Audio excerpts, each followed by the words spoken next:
In the summer of 1924, a team of Los Angeles Water Department officials drove 250 miles north into the high desert of the Owens Valley. They had been sent to inspect a section of the Los Angeles Aqueduct, the massive concrete artery that had been draining the valley of its water for 11 years. What they found was not a broken pipe or a damaged flume. It was something far more calculated. At several points along the aqueduct, the concrete had been deliberately shattered. Dynamite had been placed with professional precision.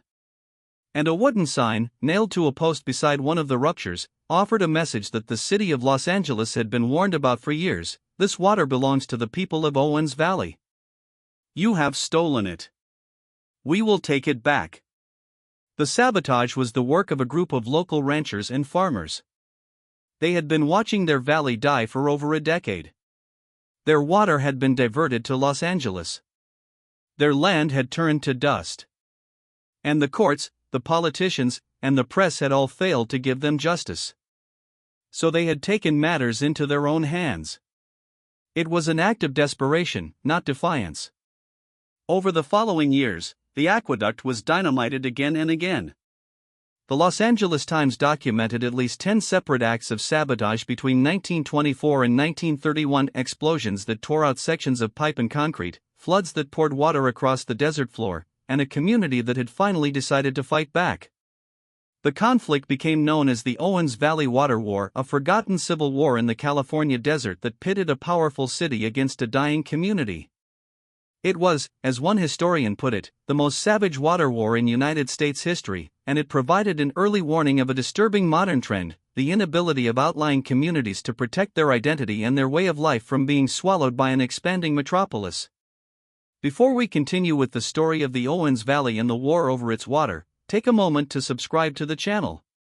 Hit the notification bell so you never miss a story like this one. And tell us in the comments what state or city you're listening from tonight. We want to know who is out there with us. Because what happened in the Owens Valley in the 1920s was not an isolated act of rebellion. It was the collision of two Americas: the small-town, agricultural America of the frontier, and the metropolitan, industrial America that was rising to consume it. And when those worlds collided, one of them was going to be destroyed. To understand the Owens Valley Water War, you have to understand what the Owens Valley was and what it became. The Owens Valley runs along the eastern slope of the Sierra Nevada in California, a long, narrow basin stretching roughly 120 miles from north to south. It is a place of extraordinary beauty, with the high peaks of the Sierra on one side and the White Mountains on the other, and the valley floor dropping to a vast expanse of sagebrush, alfalfa fields, and orchards. In the 19th century, the valley was a haven of small farms and ranches. The Owens River, the only permanent stream in the valley, fed a system of irrigation ditches that turned the arid landscape green. By 1900, the valley was home to about 4,000 people, most of them farmers who cultivated alfalfa, fruit trees, and vegetables. It was a self-sufficient community, isolated by the mountains from the booming cities of the coast. But before the white settlers arrived, the valley belonged to the Paiute people. They had lived there for centuries, using irrigation to grow crops and sustaining themselves on the land's bounty. In 1863, however, the U.S. Army drove most of the Paiutes from the valley during the Owens Valley Indian War. The land was taken, and the settlers moved in. The key to understanding what happened next is water. In the arid West, water is not just a resource. It is the foundation of life itself. Without it, land is worthless. With it, land can become prosperous. The Owens River was the lifeblood of the valley, and the people who lived there depended on it for everything. In the early 1900s, the city of Los Angeles was also dependent on water. Los Angeles was growing rapidly.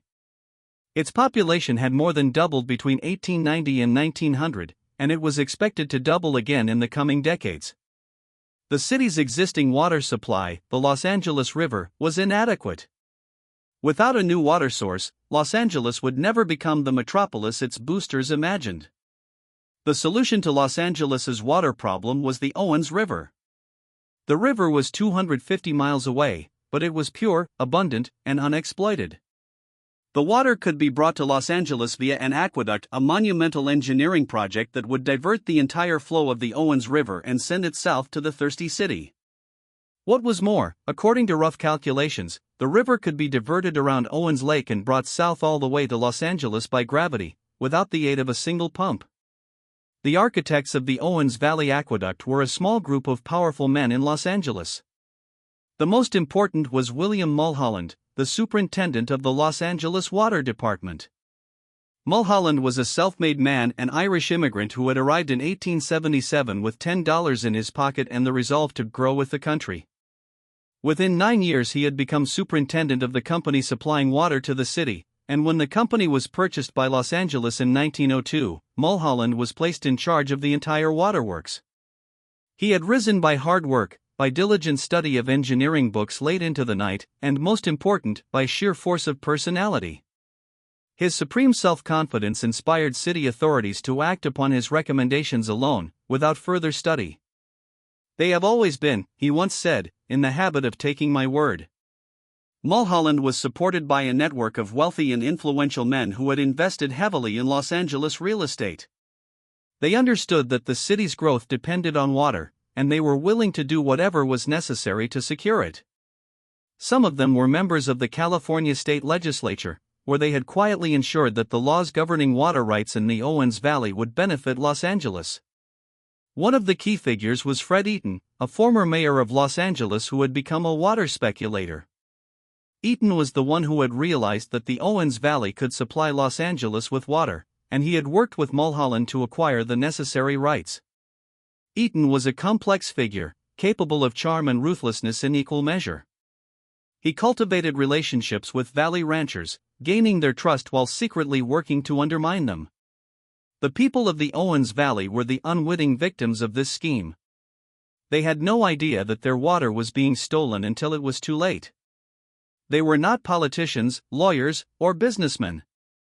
They were farmers and ranchers who had lived in the valley for decades, who had built their lives around the Owens River, and who believed that the law would protect them. The law, however, was being written by men with a different agenda. When the city of Los Angeles began buying land and water rights in the Owens Valley, it did so through agents who kept the city's identity secret. The ranchers were told that a private syndicate was buying up property for a development project. They had no reason to suspect that the city was behind the purchases, and by the time they found out, it was too late. Los Angeles had already acquired enough land to control the water supply, and the ranchers were effectively trapped. The acquisition was a campaign of deception and manipulation. Mulholland misled residents of the Owens Valley, claiming that Los Angeles would only use unused flows, while actually planning to use the full water rights to fill the aquifer of the San Fernando Valley. When the city's agents were unable to purchase water rights directly, they used other means. They filed lawsuits to challenge the ranchers' claims. They lobbied the state legislature to change the laws. They used the threat of eminent domain to force reluctant landowners to sell. The Los Angeles Times broke the news in July 1905 of a titanic project to give city a river. Among the boosters there was immediate jubilation. But in Owens Valley, a different reaction greeted the story. All at once its people saw their reclamation dream go glimmering. Fred Eaton and his son found an ugly mob gathering around them in the street. They hurriedly packed and drove out of town, but before he escaped, Eaton was told that he would never take the water out of the valley and that if he came back he would be drowned in the river. By 1913, when the aqueduct was completed, Los Angeles had effectively drained the Owens Valley of its water. The river was diverted into the aqueduct, and the valley was left to die. The fields that had once been green turned brown. The orchards withered. The farmers who had built their lives around the river were reduced to dust. The first explosions came in the spring of 1924. A section of the aqueduct near a place called Mammoth Beach was dynamited, and the water stopped flowing to Los Angeles. The saboteurs were a small group of farmers who had formed a secret organization. They had been driven to desperation by the loss of their water and their livelihoods, and they had decided to take direct action. The sabotage was not random. It was carefully planned and executed by men who understood the aqueduct's weaknesses. They knew where to place the dynamite to cause maximum damage, and they knew how to avoid detection. In the months that followed, they struck again and again. The Los Angeles Times documented the escalating violence. On May 21, 1924, a heavy charge of dynamite was set off against an open portion of the aqueduct. On November 24, 1924, a mob of men opened the Alabama control gates, letting water return to the Owens River. In May 1926, a 10-foot hole was torn out of the concrete aqueduct. In May 1927, approximately 300 feet of the system was blown out at Big Pine. The same month, a charge of explosive in No Name Canyon destroyed about 450 feet of iron pipe. On June 5, 1927, the sidewalls of a large open concrete conduit at the mouth of Cottonwood Canyon were wrecked by dynamite. And on June 20, 1927, a heavy charge of dynamite shattered a 16-foot panel of waterway. The city of Los Angeles responded with force. A small army of guards, engineers, and laborers was sent to the valley to repair the damage and prevent further attacks. The guards were armed with rifles and were authorized to shoot anyone who interfered. A special train was dispatched to the valley, carrying equipment and supplies. But the sabotage continued. The reasons for the sabotage were complex. Some of the saboteurs were motivated by pure anger at what had been done to their community. Others saw the sabotage as a warning to the city of Los Angeles that the water theft had to stop. Still others were hoping to provoke a response that would draw national attention to the valley's plight. Whatever their reasons, the saboteurs were willing to risk everything for their cause. The sabotage was not the only form of resistance. The ranchers also used legal channels, filing lawsuits and petitions. They wrote letters to newspapers and politicians, hoping to expose the injustice they had suffered. But the legal system was slow, and the politicians were either indifferent or complicit. The ranchers found themselves in a situation where the law was not on their side, and they had to rely on other methods. The sabotage of the Los Angeles Aqueduct was not just a local conflict. It was a national story that attracted the attention of journalists, politicians, and the public. The Los Angeles Times, owned by a man who had supported the aqueduct from the beginning, called the saboteurs desperate men who had resorted to violence. Other newspapers took a more nuanced view, portraying the ranchers as victims of the city's greed. The investigation also revealed the depth of the conspiracy that had led to the aqueduct. The FBI files show that the city of Los Angeles had used a variety of illegal and unethical tactics to acquire water rights in the valley. The files detail the role of Fred Eaton and other city officials in the water theft, and they provide evidence that the city had deliberately misled the ranchers about its intentions. The official investigation concluded with no arrests and no convictions. The saboteurs had won the battle but lost the war. They had succeeded in disrupting the water flow to Los Angeles, but they had not succeeded in restoring their valley. The water theft continued. In August 1927, when the conflict was at its height, the Inyo County Bank collapsed. An audit revealed shortages in cash, and the bank's failure massively undermined valley resistance. Without financial backing, the farmers' rebellion collapsed. By 1928, Los Angeles owned 90% of the water in Owens Valley. Agriculture in the valley was effectively dead. The legacy of the Owens Valley water war is still visible today. The valley is a shadow of its former self. Many of the farms and ranches have been abandoned, and the landscape is littered with the ruins of the agricultural economy that once thrived there. The aqueduct still carries water to Los Angeles, and the city's growth continues unabated. By the 1930s, the city of Los Angeles owned 95% of the Owens Valley's farm and ranch land. The conflict continued to evolve. In 1941, Los Angeles began diverting water from Mono Lake, further north, causing the lake's ecosystem to be threatened.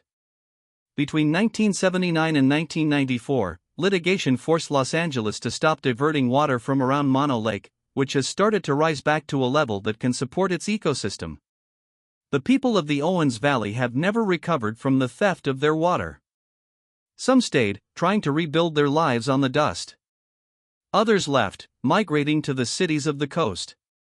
Their descendants still live in the valley, but the memory of the water war has faded. The sabotage is now a footnote in American history, largely forgotten except by a handful of historians. The Owens Valley Paiutes, whose ancestors were driven from the land long before the water wars, had their own way of understanding what happened. In 1935, an elder named Susie Baker told a story about a giant who came to the valley screaming, killing people, and stealing what was not his. The giant was eventually defeated by a water baby, a spirit that lived in the lakes. The water baby dragged the giant into the water and drowned him, and his bones were thrown across the Owens River. Baker ended her story by saying that the rock where the water baby waited still existed, but it may be destroyed by the Los Angeles Aqueduct builders. The story is a reminder that the history of the Owens Valley is not just a story of water. It is a story of power, of dispossession, and of the ways that institutions can be used to destroy communities. It is a story that should remind us that water is not just a resource, it is life itself. The California Water Wars, as they came to be known, were a series of conflicts between the city of Los Angeles and the people of the Owens Valley. The water rights were acquired through chicanery, subterfuge, and a strategy of lies. The farmers who resisted the pressure from Los Angeles until 1930 received the highest price for their land. Most farmers sold their land from 1905 to 1925, and received less than Los Angeles was actually willing to pay. None of the sales were made under threat of eminent domain. There is a single photograph from the Owens Valley Water War that captures everything about the conflict. It shows a group of farmers standing on a dirt road, holding dynamite and smiling at the camera. They are young, strong, and determined. They look like the kind of men who would fight for what they believed in. The photograph is a document of resistance, but it is also a document of despair. These men were fighting against overwhelming odds, a city with unlimited resources, a legal system designed to protect the powerful, and a society that had no interest in their survival. What happened in the Owens Valley in the 1920s shows us something fundamental about the American experience. The people of Owens Valley were not the first to be dispossessed by the powerful, and they will not be the last. The struggle for water, land, and justice has been a constant thread in American history, and it continues today. The story of Owens Valley is a warning, and it is also a call to action. Do you think the sabotage was justified? Do you believe the city of Los Angeles acted in good faith? Or was the water theft a crime that should have been punished? Leave your comment below. We read every single one.